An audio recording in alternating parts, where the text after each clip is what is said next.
gluteus medius and minimus release in sideline position. Treating the gluteus medius and minimus is imperative when the client has come in with that mysterious hip pain that might be sciatica, might be piriformis syndrome, or it might be pseudo sciatica.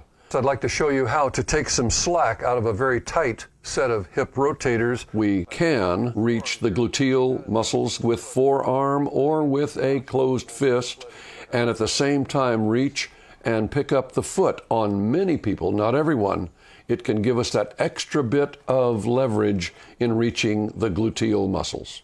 You'll find in the sideline position you can reach so many more tissues, and that so much more can be done. The sideline position also allows the therapist to work in a position that's more economically advantageous for their own body.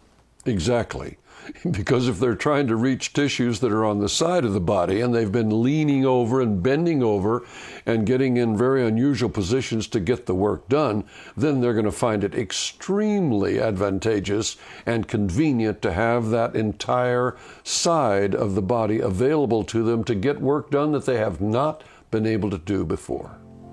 If your body is wearing out and you're looking to extend your massage career, I encourage you to check out what David has put together in his coursework in medical massage therapy.